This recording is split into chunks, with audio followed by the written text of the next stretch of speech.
Sampaoli tem que ser demitido no vestiário. Uma vergonha. Olha essa bomba que tá trazendo aqui, logo no pós-jogo, tá? O Linha de Passe trazendo uma verdadeira bomba. Bomba sobre esse jogo bizarro de hoje. Vem pra cá comigo, cola comigo, engaja comigo, rubro-negro, porque tem muita notícia importante aqui. E ó, comenta, você acha que tem condições do Sampaoli continuar no Flamengo? Comenta aqui, bora assistir comigo aqui. Se não tá inscrito no canal, aproveita e se inscreve no canal, ativa o sininho das notificações, assim todo dia eu venho aqui e trago pra você as melhores notícias do Flamengo. Bora pra esse vídeo e pra esse corte aqui super especial do Linha de Passe da ESPN. Ganha de um grande adversário que é o Fluminense. Só o Flamengo continua essa grande incógnita por mais alguns dias, atormentando a cabeça do torcedor rubro-negro. E do Sampaoli. Vaias para o Sampaoli hoje no Maracanã, principalmente depois de algumas substituições, né? Vitor Birner, boa noite, tudo bem? Tudo bem, Abel. Boa noite a você, professor Celso Zelt, Jean, André, os fãs do esporte. Boa noite. Eu acho que a quarta-feira para o Flamengo, ela tem duas opções. Ou ela mantém uma situação ruim, ou ela piora o que está muito ruim. A situação fica péssima, porque o Flamengo viu o Botafogo abrir uma vantagem maior no Campeonato Brasileiro. Para mim, a temporada do Flamengo está praticamente destruída. Ganha ou não a Copa do Brasil. É muito pouco para essa equipe. Mas é muito pouco, assim, mesmo para o time que o Flamengo montou. Para a forma como o Flamengo tem atuado. Para os problemas que o Flamengo tem apresentado, a gente discutiu muito durante o Linha de Passe, que o Flamengo, desde a era Jorge Jesus, não consegue ser líder do torneio de pontos corridos, tendo sempre o melhor elenco à disposição dos seus vários treinadores. E, de novo, nós temos ali, claramente, uma situação de falta de coletividade, às vezes falta de empenho, como a gente viu na Libertadores, quando o Flamengo perde para equipes bem piores do que a dele, né? No caso do São Paulo é pior. O São Paulo hoje, por exemplo, coletivamente foi melhor.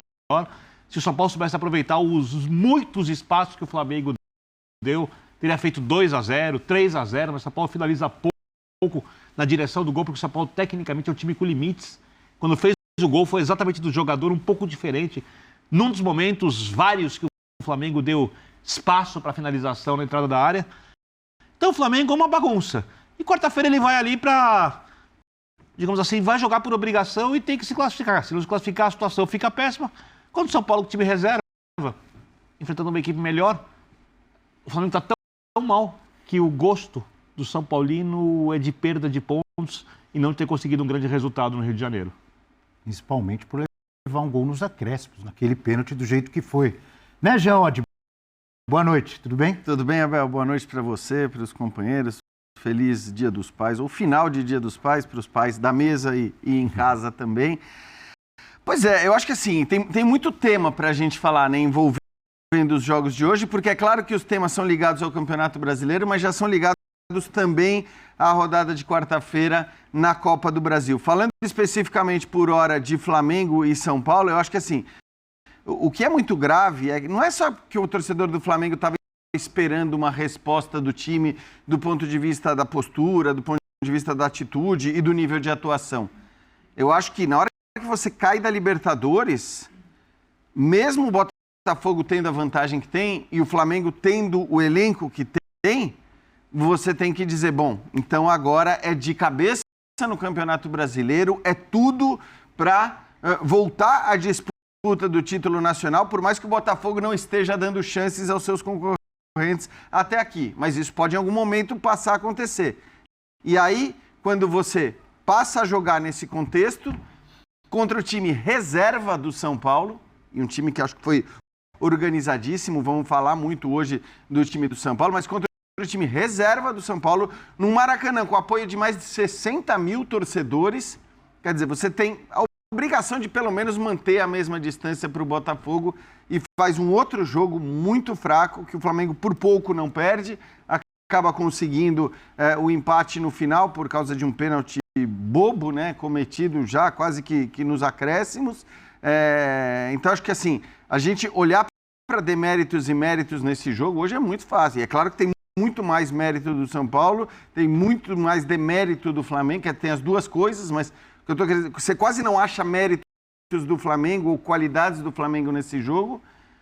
E do São Paulo você pode até achar falhas, problemas e tal, mas era um time reserva, a gente tem que considerar isso também. Então eu acho que é muito grave para o Flamengo por alijá-lo ainda mais ou por afastá-lo ainda mais da liderança do Campeonato Brasileiro, por não ter dado a resposta que o torcedor estava esperando.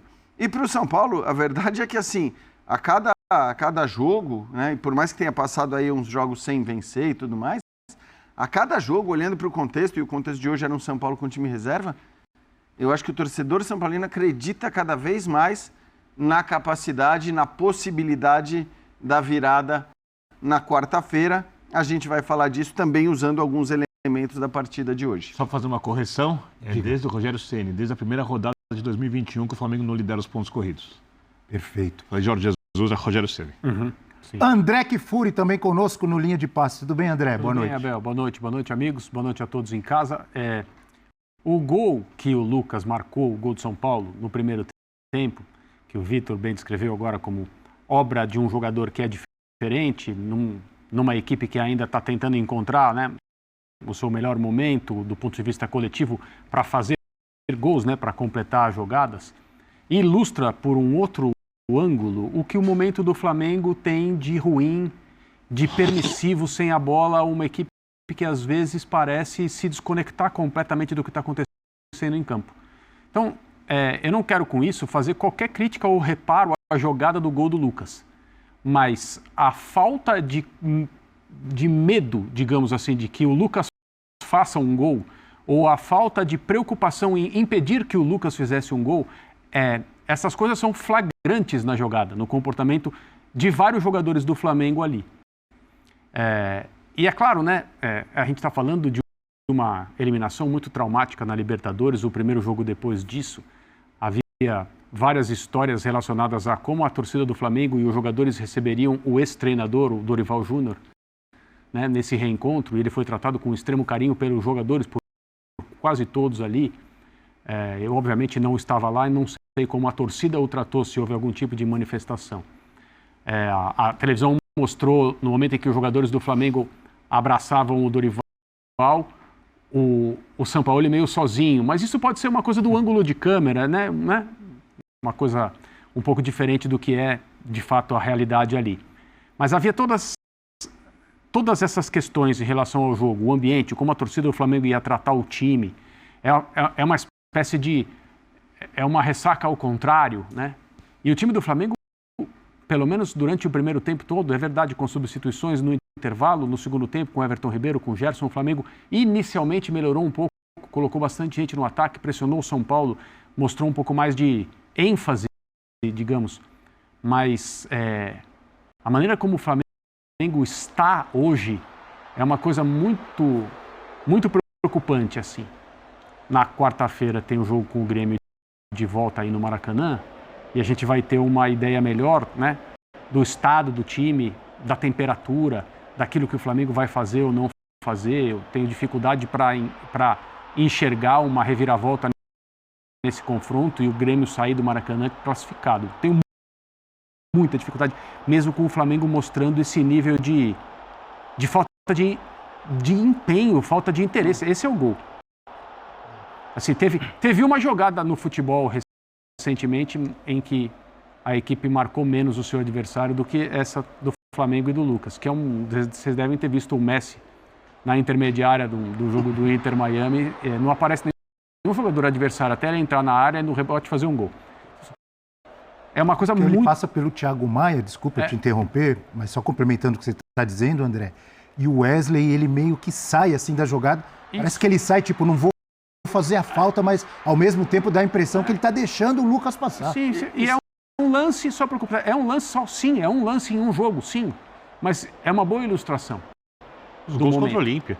Então, mas sabe o que é maluco? Partindo também do jogo contra o Olímpia, é que assim, acho que na hora que a gente vê as mudanças feitas na escalação, né? Eu estou falando do Ayrton no lugar do Felipe, mas eu estou falando principalmente na entrada do Alan no lugar do Gerson, na saída do Everton Ribeiro para a entrada do Vitor Hugo. Na hora que a gente vê essas mudanças, a gente entende as mudanças.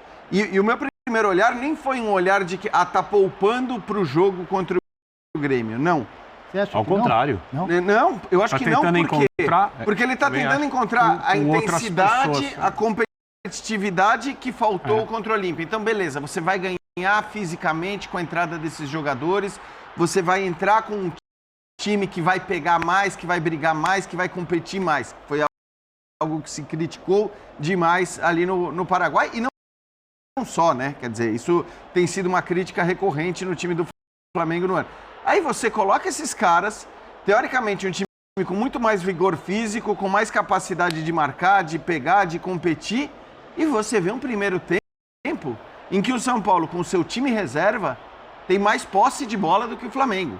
O São Paulo teve mais posse de bola que o Flamengo no primeiro tempo, sendo que o Flamengo reforçou a intensidade física do time, né? Reforçou a capacidade de pegada dos seus jogadores. Então é um problema realmente que, não vou dizer que parece insolúvel, mas é um problema que o São Paulo não tem conseguido resolver, mesmo com a mudança dessas peças. Porque muito se fala, os caras não pegam. O Gerson com o quarteto é muito difícil, porque aí falta realmente marcação, falta pegada. Aí você muda não só essa peça, como você tira o Everton Ribeiro para colocar o Vitor Hugo, que é um garoto com muito mais juventude. E o que se vê é um São Paulo, acho que bem melhor para mim no primeiro tempo, apesar das finalizações do Flamengo terem sido maiores. Sim. E a gente tem que lembrar, Sim. era o São Paulo reserva. Quer dizer, não estamos tirando Um bom- tudo um isso bom com mérito comportamento. do São Paulo, mas era o São Paulo reserva. Esses problemas físicos do Flamengo, isso a gente vem falando, tem sido destacado, não é de hoje, né? Bem antes de São Paulo. Eu não acho que é físico só. Não? Eu não acho que é físico. Assim, não é possível que esses jogadores não consigam se conectar em campo, alguns deles atuando juntos há tanto tempo. E não é possível que exatamente quando eles tiveram, ano passado, um treinador que gerou um ambiente em que eles estavam mais felizes, mesmo com um monte de problemas, com espaços pelos lados, o Vitor Pereira falou isso, o Rogério usou na semifinal, por exemplo, e o São Paulo coletivamente na semifinal da Copa do Brasil no passado foi muito melhor que o Flamengo, mas o Flamengo, exatamente porque havia conexão entre os jogadores